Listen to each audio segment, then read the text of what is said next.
warahmatullahi wabarakatuh. Apa kabar sahabat-sahabat dimanapun Anda berada? Ketemu lagi dengan saya Ihsan tentunya. Dan hari ini kita sedang berkunjung, bersilaturahmi ke seseorang yang luar biasa. Tokoh yang sudah sering muncul di layar kaca dan kebetulan ini masih muda ya. Sepak terjang di dunia dakwahnya luar biasa juga. Tapi kita sering mengenal beliau dengan pantun-pantun yang jenakanya luar biasa. Assalamualaikum warahmatullahi wabarakatuh, Kiai. Waalaikumsalam Sehat, Kiai. warahmatullahi wabarakatuh. Alhamdulillah seperti yang dilihat. Ini kalau lagi begini jadi kaku ya. Masya Allah. Kiai, ini kan alhamdulillah ya kita bisa bersilaturahmi ke sini. Ini sedikit nanya-nanya boleh ya. Sudah berapa lama berada di dunia dakwah ini, Kiai? Ingatnya dari tahun 2000, tahun 2000 ya. Tahun 1998 ya. 98. Berarti pas lengser Pak Harto ya. Oh gitu. Langsung di dunia dakwah. Ya, sambil namanya kuliah, sambil sudah ya dakwah dengan saya bawa jamaah di samping umroh juga yang namanya Bali, Lombok, kalau Jawa sering lah itu. Sering ya. Iya, Wali Songo gitu. Ya, jarah-jarah ya. Apa tilas ya, Kiai? Alhamdulillah, berarti kurang lebih udah 22 tahun ya. 22 tahun. Cukup lama ini ya. Apakah dari awal mengusung dakwah melalui media pantun? Di awalnya kan senang, cakep, gitu dah.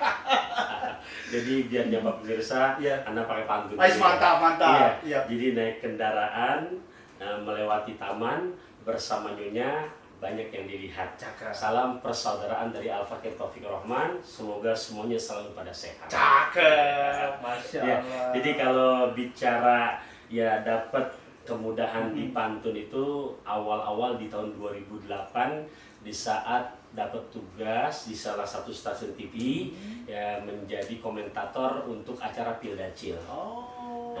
Dan itu pun masih dengan konten pantun yang sangat singkat. Jadi saya terpancing saat itu temen untuk yang menjadi komentator sebelah paling ujung ada Haji Akri, gitu kan, atau kadang-kadang Haji Akri di tengah-tengah, saya di pinggir, ada juga almarhum Ustadz Sahrul Shah. Nah beliau pakai pantun. Nah cuman saya lihat beliau nulis gitu kan. Nah saya terinspirasi saya tidak perlu nulis gitu kan, cuman dengan konten pantun yang cuman singkat. Contoh, ceramahnya ada nyonya minum teh hangat, ceramahnya cakep banget gitu. Nah masih yang singkat-singkat masih gitu. singkat ya. Tapi ya alhamdulillah berjalannya waktu ya Allah kasih kemudahan. Bahkan kalau bicara tahadusan binikmah ya berarti sekarang lagi on proses buku pantun tausiah yang keempat dengan jumlah insya Allah tidak kurang 1001 pantun. 1001. Jadi 1000 dikumpulin tuh, Kiai. Jadi jadi selama lockdown kemarin Maret gitu kan. Gitu ya. Saya alhamdulillah, jangankan kadang-kadang ya jelas kalau udah ini sering kadang-kadang tidur aja mimpi bangun dapat pantun gitu kan. Udah tulis gitu. Alhamdulillah jadi insya Allah tuh di dalamnya ada 20 bab. Satu babnya berisi 50 pantun. Satu bab 50 pantun. Jadi 20 ada 1000. Ya, insya Allah nasihat semua karena itu penjelasan dari nas-nas Quran dan hadis. Contoh bab pertama kewajiban orang tua terhadap anak. Jadi ya di antaranya ke rumah mertua nenteng colenak, duduk di taman bersama tamu, orang tua yang sayang sama anak, yuk bekali mereka iman dan ilmu. Kayak gitu kan? Dari Keranji langsung ke Pelumpang, lihat Bajar ada markisa, urusan ngaji urusan gampang, kalau anak-anak nggak belajar mereka nggak bakalan bisa. Jadi isinya ya insya Allah tentang semua pantun aja, tapi dikaitkan dalam kehidupan sehari-hari. Ini udah yang keempat. Ini yang keempat, alhamdulillah. Ini dengar-dengar selain bikin buku, ini sempat rekaman ya kayaknya. Nah ini sempat curi-curi nih data-data dia rekaman sholawat apa aja. Itu ada beberapa hadiah lagu religi dari orang dekatnya almarhum Uje. Termasuk juga yang membuatkan lagu-lagunya Uje. Diberikanlah ke Bunda. Nah di saat lagi masuk dapur rekaman, ceritanya saya nemenin pulang ceramah, istri lagi ada dekat situ, saya mampir. Nah begitu mampir Ya langsung bagian yang ngaturnya itu kenapa nggak kolaborasi aja? Udah bunda yang bagian lagu religinya, saya yang bagian tausiahnya. Ya alhamdulillah, gaduh-gaduh kacang tanah, jadi nggak kemana-mana. Gitu. Alhasil, masya Allah, ya dari hasil untuk ganti infak itu kalau nggak salah hampir udah jadi masjid sudah. Gitu. Iya jadi masjid yang sekarang ada pesantren. Jadi ya betul-betul lah ikhwafillah dengan ikhtiar itu satu kaki di atas tikar. Emang rezeki nggak ketukar. Alhamdulillah. Kiai sedikit nih tentang keluarga ya kan. Kiai dakwah mana-mana nih ya kan, pasti meninggalkan keluarga. Tanggapan keluarga gimana gitu? Ya. Untuk ikhwafillah bukan maksud menggurui di dalam Quran surat At-Tahrim ayat ke-6 di mana Allah berpesan kepada para suami, khusus juga termasuk Al-Fakir sedang bicara, bismillahirrahmanirrahim, ya ayyuhalladzina amanu qu anfusakum wa ahlikum naro wa quduhan nas wal hijaro 'alaiha malaikatun giladun syidadun la ya'sunallaha ma amarahum wa yaf'aluna ma yu'marun. Yang artinya kurang lebih, wahai orang-orang beriman, jagalah diri kamu dan keluarga kamu jangan sampai menjadi bahan bakar api neraka Allah. Jadi yang kita khawatirkan ya Nur Ihsan jangan sampai kayak ilmu lilin, ya ruangan terang tapi dirinya kebakar. Nah jadi ketika Nur Ihsan menanyakan bagaimana untuk keluarga, ya Al-Fakir memang punya anak 2, ya seperti sana ya. Nah alhamdulillah ini yang kecilan, kemarin informasi dari gurunya udah selesai setoran 17 juz. Ya kecilan nih, dia baru kelas 2 sanawiyah. Nah, saya nggak mau bicara ngagul, maksudnya membanggakan membanggakan diri lah. Intinya secara tahadusan binikmah, kebanggaan yang tidak bisa diukur oleh materi, kebahagiaan yang tidak bisa dilukis dengan kata-kata. Di saat masa libur, dia pulang, intinya Ramadan kemarin itu tarawihnya 5 waktunya, bahkan dalam kondisi yang namanya stay at home itu ya, maksudnya lockdown ini, gitu. Alhamdulillah ya dari mulai yang namanya 5 waktu termasuk tarawihnya 80% lah saya serahkan dia yang imamin, gitu. Dengan sambil menyambung ya hafalannya. Jadi hari ini ya misalkan berapa kaca nih dapat 3 lembar, nah besok nyambung lagi, itu kita jadi makmum melihat anak udah tampil begitu. Mungkin kalau saya bahasakan lewat bahasa pantun, dari Cisalak langsung ke Mangga Besar lewat Buaran diantar bini, Gunung Salak di besar, jujur besaran hati ini. Itu jadi kalau bicara yang namanya tadi pertanyaan Guru Ihsan, dakwah ke sana kemari tetap bukan berarti sok paling pintar, tetap untuk anak kita betul-betul persiapkan. Gitu. Karena kalau kita yang megang untuk ngajarin udah nggak punya waktu. Kita titipkan lagi kepada guru-guru kita. Luar biasa. Jadi tidak hanya dakwah keluar eksternal, di internal juga tetap dipupuk. Nah satu lagi nih Kiai ini, pertanyaan terkait dengan itu. Ini kan orang tua banyak milih, banyak berpikir apakah milih anak kita disekolahin atau anak kita di kepesantrenin. Nah, ini barangkali nih Kiai bisa memberikan masukan buat keluarga di Indonesia ini seperti apa nih dalam menghadapi era akhir zaman ini.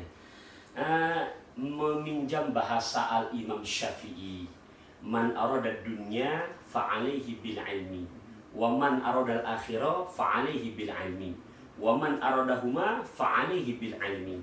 Siapa yang pengen sukses dunia, ilmu. Siapa yang pengen bahagia di akhirat, ilmu. Siapa yang pengen sukses dunia akhirat, ilmu. Nah, tempat untuk menimba ilmu nggak lain adalah madrasah, kalau bahasa kita sekolah. Ya. Nah, bukan menyalahkan mereka-mereka yang sekolah umum. Al-Fakir pun termasuk orang yang dulu sekolah umum, SD jelas sekolah umum, sekolah dasar, hanya memang oleh orang tua diimbangi siangnya ada namanya ibtidaiyah. Nah itu untuk kondisi di saat dulu kita masih kecil. Nah kalau untuk kondisi zaman now, Nabi jauh-jauh hari makanya masalin. Apa kata Rasulullah? Alimu auladakum fa innahum makhlufu zamani bi ghairi zamanikum. Ajarkan anak-anak kamu pendidikan agama yang cukup, karena engkau akan dapati suatu zaman berbeda dengan zaman kamu. Bukan maksud menggurui, dulu kita SD belum ada pacebokan. Lo orang kampung ngomong apa adanya aja. Cebook. Saya kadang-kadang tahu nonton Nabi doang di mana Nabi di TV One. TV One. Nah itu belum ada loh. Iya benar. Dulu belum ada Facebook, belum ada Instagram, Handphone juga nggak ada. belum ada. Wartel lagi ya. Wartel loh. Gitu. Itu zaman kita. Iya betul. Kadang-kadang unik ya, walaupun nggak pakai WhatsAppan, kita bisa kumpul janjian sama teman-teman. Itu dulu zaman kita. Betul. Nah untuk anak-anak milenial zaman now udah lain kondisinya. Nah, ketika memang mereka yang tidak nyantren, ya dididik di sekolah dari mulai SD, SMP, yuk wahai para orang tua, ketika bisa merealisasikan perintah Quran surat At-Tahrim ayat ke-6, mangga. Maksudnya gimana? Jangan jadikan dirimu dan keluarga kamu untuk menjadi bahan bakar api neraka. Maksudnya praktek secara tasawuf luasnya, bisakah kita menjamin 5 waktu anak-anak kita nggak ketinggalan berjamaah? Kedua, bisakah kita menjamin di mana di saat subuhnya mereka nggak kesiangan? Bahkan kalau perlu menjamin betul-betul dari tahajudnya sudah bangun. Ya, kemudian juga untuk tingkat pergaulan.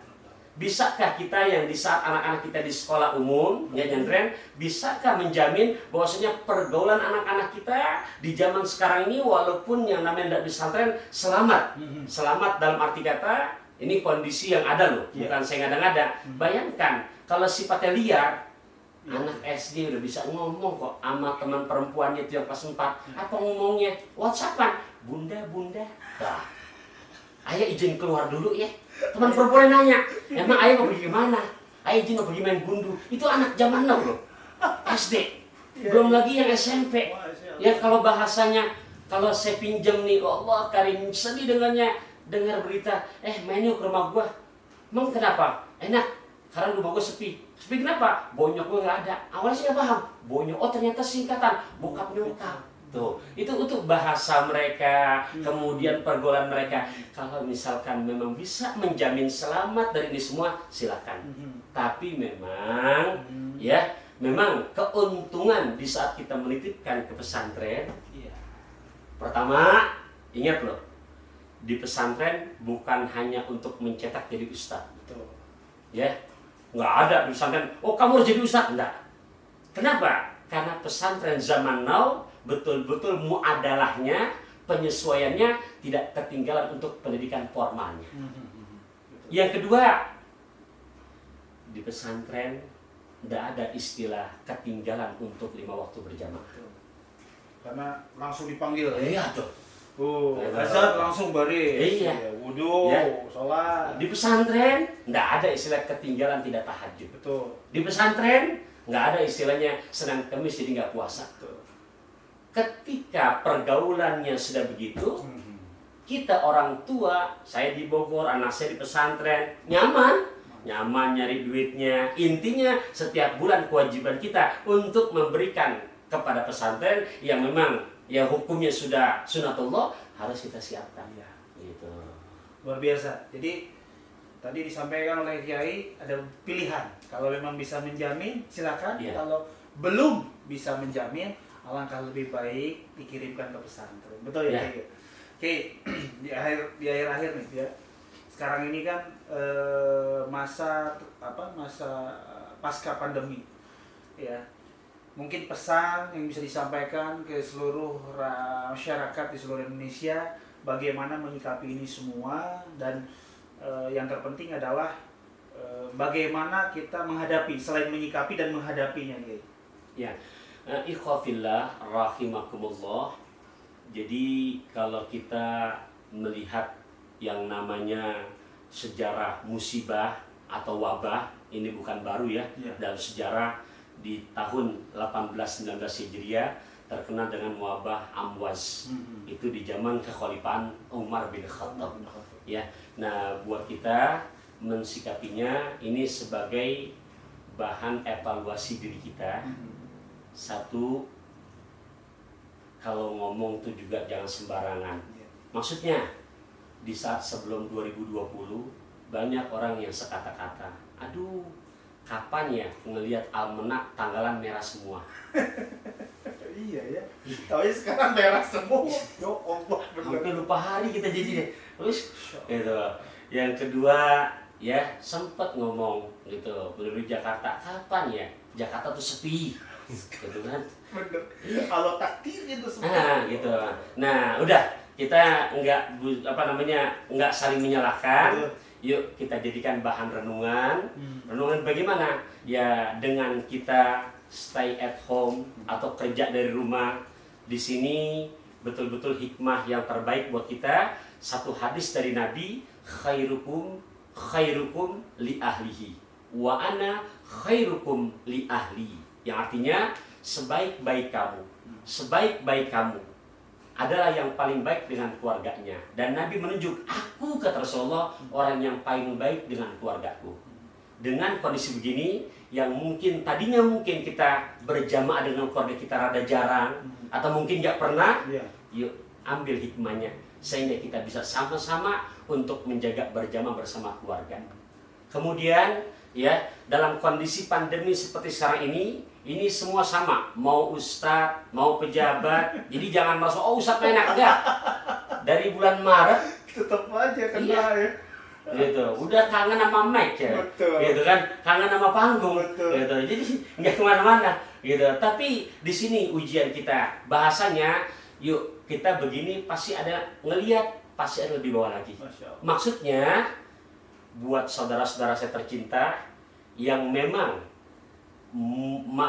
simpenan ada, tolong ya, Allah cinta sama orang yang gemar berbagi dalam kondisi lapang. Tapi Allah akan jauh lebih cinta kepada orang yang gemar berbagi walaupun dalam kondisi sempit.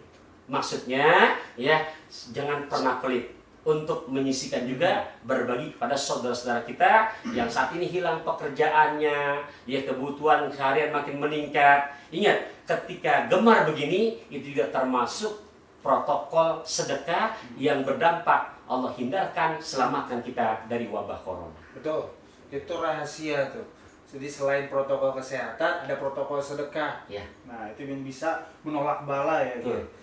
Kiai, ini pertanyaan terakhir nih ya, kita menutup acara kita, acara kita sore hari ini. Moto dan tips sukses ala Ustadz Pantun. Moto hidup Ustadz Pantun dan tips sukses ala Ustadz Pantun, monggo. Ya. Pertama, al-alimu kabirun wa in kana hadasan wal jahilu shogirun wa in kana syaikhon. Ya, kalau saya terjemahkan lewat bahasa pantun saya, minum jamu ke Pondok Indah bersama tamu dari Malaka. Dengan ilmu hidup jadi muda, tanpa ilmu hidup celaka. Kurang hanya ilmu doang. Yuk barengi yang kedua, setelah ilmu dikuasai, wahai kepada anak-anak milenial, cuma cukup. Karena Indonesia nggak miskin dengan orang pintar, kita udah kaya dengan orang pintar. Tapi kita miskin orang pintar, tapi hatinya benar. Nah makanya yang kedua, setelah ilmu dikuasai, ya tentunya akhlaknya. Jadi kalau bahasa pantun saya, pergi namu di hari Sabtu, nenteng salak dan korma. Ilmu memang nomor satu, tapi akhlaklah yang lebih utama. Nah setelah udah ada ilmu, udah ada akhlak, maka tanamkan lagi yang ketiga adalah ikhlasnya. Ya, kalau sudah ikhlas, insya Allah. Ya, jadi bahasanya di dalam mangkok ada belewah. Di saat sekolah, jadi kalau niatnya bengkok pasti akan kecewa. Ya, tapi kalau sudah lillah akan indah. Nah, yang terakhir, ini kunci keberhasilan dunia sampai akhirat. Setelah ikhlasnya, yuk, yang terakhir istiqomah. Jadi naik kereta berbekal korma dibawa dari kota Mekah. Ketika istiqomah kita jaga, hidup kita pasti makin barokah. 4 kunci. Ya, betul ya? Ya. Ilmu, tadi apa lagi? Ya, kalau mau semua sama gampang aja. Ilmu, iman, ikhlas, istiqomah. Ilmu, iman, ikhlas, istiqomah. 4 tips yang diberikan Ustadz Pantun untuk hidup sukses barokah dunia dan akhirat. Amin. Kiai, terima kasih banyak atas waktunya. Sama. Ini luar biasa walaupun singkat. padat, tepat, manfaat. Masya Allah. Cilendek makan bakso rusuk. Nah, apa itu? Pendek tapi mas. Ilmunya maksudnya. Tidak usah Ilmu. Iya. Ilmu ya, Masya Allah. Oke, satu pantun lagi ya, biar enak Iya. buat pemirsa. Ya, untuk pemirsa dimanapun Anda berada, ini dengan guru saya Ustadz Masya Ihsan, Allah, Masya Allah. juga dengan pakaian yang beliau bawakan ini, gitu ya. Jadi Masya Allah, jadi duduk di taman tanpa alas, mengambil rambutan nyonya dari Makau.